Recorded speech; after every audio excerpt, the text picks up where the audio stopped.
She called 911 on me for grilling ribs by the lake, but when the sheriff showed up she didn't realize he was my dad. That was the day peace died in Cedar Lake and the war with the HOA began. It was a quiet Sunday morning, the kind that makes you think nothing bad can happen. The lake was still no wind, no boats, just the hiss of ribs on the grill and the smell of smoke floating over the water. I was halfway through flipping the rack when I saw her again, pink dress, clipboard, fake smile so tight it looked painful. Karen Wilcox, Vice President of the Cedar Lake Estates, HOA.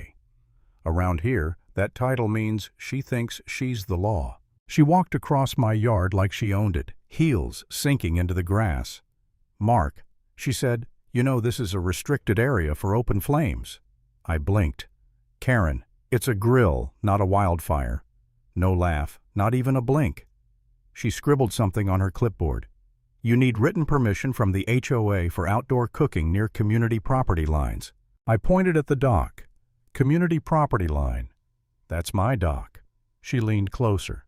"Technically, it's community-adjacent land." She always said words like that. Community-adjacent, safety-compliant, like she swallowed the rule book and was proud of it. I tried to stay calm, but my friend Josh walked out right then with a plate of ribs and said, "Morning, Karen, want some?" Her face hardened.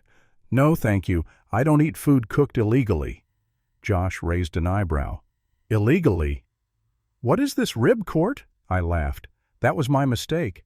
Her voice cracked like thunder. "This isn't funny, Mark. You're violating HOA Code 7B4. I shrugged. "Karen, it's Sunday. Go home. Relax." She narrowed her eyes, then pulled out her phone and said the words that made my stomach drop. "Yes, 911, I'd like to report an unsafe fire hazard near the lake." At first I thought she was bluffing. She wasn't. Within minutes I heard sirens. Karen straightened her hair lips, twitching like she was about to accept a medal. Neighbors peeked through blinds, phones out, pretending to water plants, but really filming. My chest burned, not from the grill, but from the embarrassment. The siren stopped. A black and white SUV rolled up. Karen rushed forward, waving dramatically. "Officer over here!" The door opened, and out stepped my dad, Sheriff Daniels. Karen froze mid-step. I grinned. "Hey, Dad." The silence was priceless. Dad looked from her to me, then back at her. "What's this about?" She stammered. "There's a fire hazard possible." "Alcohol." He looked at the grill, then at the orange juice on the table. "Ma'am, you called 911 for a barbecue." She straightened her shoulders. "I was following HOA protocol." Dad sighed. "I'm the sheriff, not your HOA security guard. You know wasting emergency resources is an offense, right?" Her face turned crimson. Josh bit his lip to keep from laughing. Dad patted my shoulder. "Carry on, son.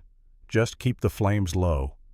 And he left her standing there in the wind-pink dress fluttering like a defeated flag. For a few days I thought it was over, but with people like Karen, silence is never peace, it's reload time. A week later, a white envelope showed up in my mailbox. HOA letterhead. Violation, notice unauthorized outdoor activity, outdoor fire hazard, noise disturbance, a $500 fine. And below that, mandatory hearing, Friday, 10 a.m., signed Vice President Karen H. Wilcox. I laughed. Then I realized it wasn't funny. The morning of the hearing, I walked into the community hall. Smelled like cheap coffee and disinfectant. Karen sat dead center in her pink dress, a microphone in front of her, a pile of papers like she was about to prosecute a war crime.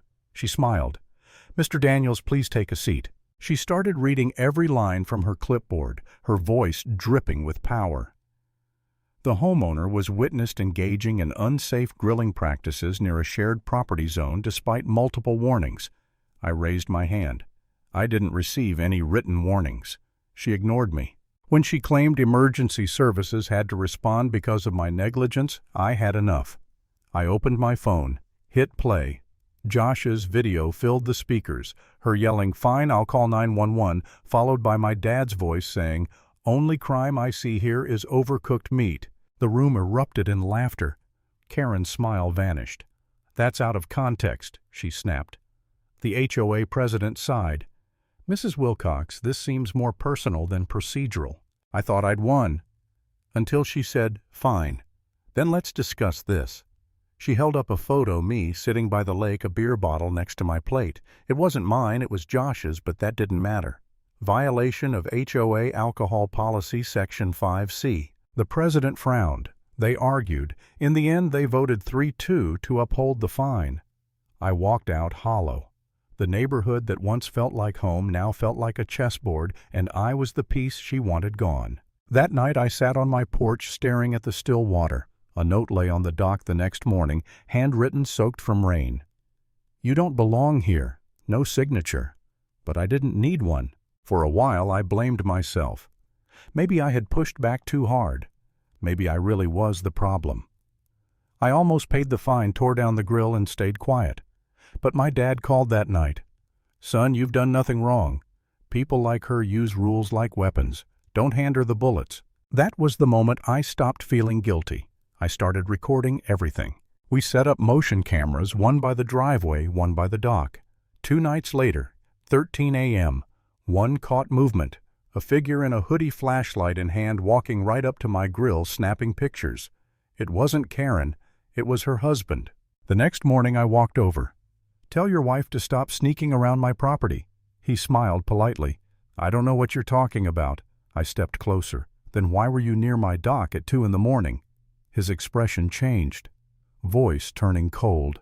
Maybe you shouldn't record people near shared property lines. He turned and walked away.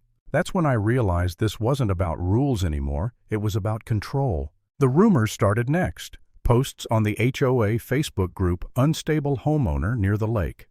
Possible safety risk. Comments flooded in. Some people defended me. Most didn't. Karen replied under her own post. Some people think the rules don't apply to them. Thankfully, the board is watching closely. Watching closely. It made my skin crawl. So I kept filming. And sure enough, one night, 11:47 p.m., the camera caught her. Karen crouched near my dock taking pictures. I printed the stills, sealed them in an envelope labeled Evidence of Harassment, and dropped it off at the HOA office. 2 days later, the community newsletter came out. Reminder, respect the privacy of all residents. No names, but everyone knew. For the first time, she was the one under the spotlight. That same evening, someone keyed my truck. Deep, deliberate scratches. A note inside my mailbox. 2 can play that game. I filed a police report, attached the photos, and waited. I didn't yell, didn't confront, just documented. At the next HOA meeting, the room was packed. Karen sat at the head table pretending to smile. When I walked in, she froze for half a second. The president began with a reminder about community respect. She jumped in fast. Yes, and some residents think intimidation and surveillance are acceptable. I stood up. Funny, I said, because I have footage of a board member trespassing on my property at midnight. I held up a flash drive. Silence. The president looked between us. We'll review the evidence. That night, she snapped. At 1 in the morning, my motion alert pinged. I checked the live feed. There she was, pink robe, barefoot, marching across my lawn. She ripped the camera off the wall, threw it into the grass, then glared straight into the other lens and shouted, "You can't watch me if I watch you first."